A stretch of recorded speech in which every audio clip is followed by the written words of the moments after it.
ये वीडियो हमारी EOW series की 7वीं वीडियो है, जिस वीडियो में हम बात करेंगे कि अगर कोई पब्लिक सर्वेंट, ठीक है, आपसे पब्लिक सर्वेंट का मेरा मतलब है IO इन्वेस्टिगेशन ऑफिसर जो है, आपसे इन्वेस्टिगेशन जो चलती है, इन्वेस्टिगेशन पीरियड के दौरान आपसे रिश्वत मांगने का प्रयास करे या रिश्वत मांगे तो आप क्या करें, आपके पास क्या रेमेडी है, आप कहाँ पर इसकी कंप्लेन कर सकते हैं। तो सबसे पहले हम जान लेते हैं कि इन्वेस्टिगेशन होता क्या है। इन्वेस्टिगेशन जो होता है वो एक क्रिमिनल प्रोसीडिंग का एक पार्ट है। जैसे कि आप जब FIR दर्ज करवाते हैं थाने में, तो FIR दर्ज कराने के बाद वो FIR दर्ज कराने के बाद केस जो है वो मजिस्ट्रेट के पास जाता है। मजिस्ट्रेट इसको वो अपना संज्ञान लेता है एंड देन मजिस्ट्रेट अपनी कार्रवाई आगे बढ़ाते हुए पुलिस को ये आदेश करता है कि वह इन्वेस्टिगेशन प्रोसीडिंग चालू करे। तो पहले पेशी के बाद से ही इन्वेस्टिगेशन प्रोसीडिंग चालू हो जाती है।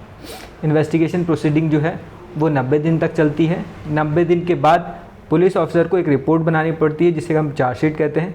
उसको चार्जशीट फाइल करनी पड़ती है, ठीक है, और जिसमें पूरा लिखा होता है कि क्या सबूत मिले, कौन विटनेस थे, किसने देखा इसको वारदात करते हुए, और अन्य जानकारी जो कि रिलेवेंट हो सकती हैं उस क्रिमिनल मैटर से। तो अब हम देख लेते हैं कि जो एक इन्वेस्टिगेशन प्रोसीडिंग होती है उसमें कौन कौन सी स्टेजेस होती हैं, ठीक है। तो एक इन्वेस्टिगेशन प्रोसीडिंग में 6 स्टेज होती है। सबसे पहली जो स्टेज होती है वो क्या होती है कि जो फिज़िकल एविडेंस है या जो कि क्राइम सीन है उसको प्रिवेंट करके रखना, ठीक है, क्योंकि क्राइम सीन जो है वो एक पब्लिक प्लेस में होता है, या हो सकता है प्राइवेट भी हो या पब्लिक हो, पर अगर वहाँ पर लोगों का आना जाना खूब है तो उस क्राइम सीन को या वो एविडेंस जो कि ज़रूरी हैं उनको प्रिवेंट किया जा सके जल्दी से जल्दी, कि उन एविडेंस को डिस्टर्ब ना किया जा सके। दूसरा है कि जो एविडेंस कलेक्ट किए गए हैं उनकी समरी बनाना, ठीक है, या कहे तो एक सर्वे करना। जो क्राइम सीन है या जो एविडेंस है उनका सर्वे करके उनको एनालाइज करके कौन से एविडेंस रिलेवेंट है, कौन से इररिलेवेंट है, उनके हिसाब से छांटना और सूचीबद्ध कर लेना। जैसे कि अगर मैं उसको और सिंपल तरीके से समझाऊं तो अगर कोई ऐसी घटना हुई जिसमें एक्सीडेंट हुआ है तो एक्सीडेंट किससे हुआ, उस बाइक में कौन सवार थे, बाइक क्या क्या नंबर है, ये अन्य जानकारी, ठीक है। फिर तीसरा है डॉक्यूमेंट एविडेंस और ओरल एविडेंस।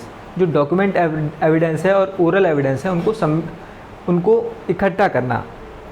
अब इसमें आ जाते हैं विटनेस, किन किन लोगों ने देखा है उसको, तो इन सब से पूछताछ करना और उनको इकट्ठा करके एनालाइज करना। फिर जो चौथी है प्रोसीडिंग वो है फिज़िकल एविडेंस को सर्च करना। अगर और कोई फिज़िकल एविडेंस है जो कि छूट गए हैं प्रीवियस प्रोसीडिंग में या कह सके प्रीवियस स्टेज में छूट गए हैं तो उनको इकट्ठा करना, ठीक है, और उनका जांच करना। फिर जो 5वां स्टेज है वो है कि जो क्राइम सीन है उसको रीस्ट्रक्चर करना या कैसे रिकंस्ट्रक्शन करना, ठीक है। आपने एक IO जितने भी एविडेंस इकट्ठा करता है या जितने भी डॉक्यूमेंट या फिर ओरल एविडेंस इकट्ठा करता है, विटनेस से सुनता है, ठीक है, पंचों से सुनता है, उनके आधार पे जो क्राइम सीन है उसको रिकंस्ट्रक्ट करता है और एक अपना रिपोर्ट बनाता है, जो कि एक चौथी स्टेप है, रिपोर्ट बनाता है जिसको हम चार्जशीट भी कहते हैं। अब ये रिपोर्ट बना के वो मजिस्ट्रेट के सामने पेश करता है। तो ये जो 6 स्टेज हैं, इसी 6 स्टेज में ही एक IO जो है वो आपसे रिश्वत मांगने का प्रयास या सामने वाली पार्टी से रिश्वत मांगने का प्रयास और उसका फेवर लेने का प्रयास करता है। तो अगर ये आपके साथ हुआ है या कि इससे कैसे बचा जाए, इसके भी कुछ अन्य तरीके हैं। जैसे कि अगर कोई IO आपसे रिश्वत मांग रहा है या आपको यह दर्शा रहा है कि वो सामने वाली पार्टी का फेवर ले रहा है, तो इसके लिए आप मजिस्ट्रेट को कंप्लेन कर सकते हैं। और अगर वो रिश्वत के लिए या फिर करप्शन के लिए एक अलग थाना है जिसे हम कहते हैं EOW, ठीक है, तो आप वहाँ पर भी कंप्लेन कर सकते हैं। अब हम जान लेते हैं थोड़ा EOW के बारे में, क्योंकि जो कि इन्वेस्टिगेशन ऑफिसर है वो आपसे रिश्वत मांग रहा है, तो रिश्वत एक बहुत संदीदनीय अपराध है। तो हर एक राज्य ने CID के अंतर्गत, क्रिमिनल इन्वेस्टिगेशन डिपार्टमेंट के अंतर्गत ही एक ब्रांच बना रखी है, एक विंग बना रखी है, जिसको हम कहते हैं EOW, इकोनॉमिक ऑफेंस विंग। ये अलग अलग इकोनॉमिक ऑफेंसेस से डील करती है, उसमें से एक है करप्शन। तो आप इसमें भी शिकायत कर सकते हैं। जो शिकायत करने का प्रक्रिया है वो मैंने आपको एक अलग वीडियो में बता रखी है, ये क्योंकि थोड़ी लंबी प्रक्रिया है, इसलिए इसके लिए आप डिस्क्रिप्शन में दिए गए वीडियो लिंक पे क्लिक करके आप उसको देख सकते हैं। फिर हम आ जाते हैं कि आपको इसमें शिकायत करने के बाद क्या क्या रेमेडीज़ मिलेगी। जैसे कि आप शिकायत करते हैं तो सबसे पहले रेमेडी यही मिलेगी कि आपका जो IO होगा या इन्वेस्टिगेशन ऑफिसर जो होगा वो चेंज कर दिया जाएगा, कोई और इन्वेस्टिगेशन ऑफिसर आपके मामले को इन्वेस्टिगेट करेगा।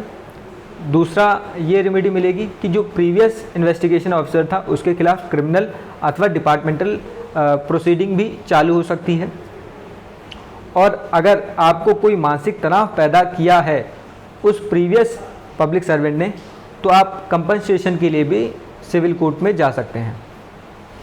तो इस वीडियो में इतना ही। अगर आपको कोई भी ऐसा करप्शन से रिलेटेड मामला आपके सामने हो या फिर आप जूझ रहे हैं उससे रिलेटेड, या और अन्य कोई भी विधि से रिलेटेड जानकारी अगर आपको चाहिए, तो आप हमारे दिए गए नीचे लिंक पे क्लिक करके आप अपनी क्वेरी राइज कर सकते हैं। आपके क्वेरी का जल्दी से जल्दी उत्तर दिया जाएगा।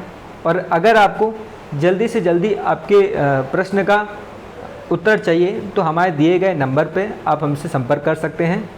आपको जल्दी से जल्दी आपके प्रश्न के उत्तर दिए जाएंगे। इस वीडियो में इतना ही। धन्यवाद।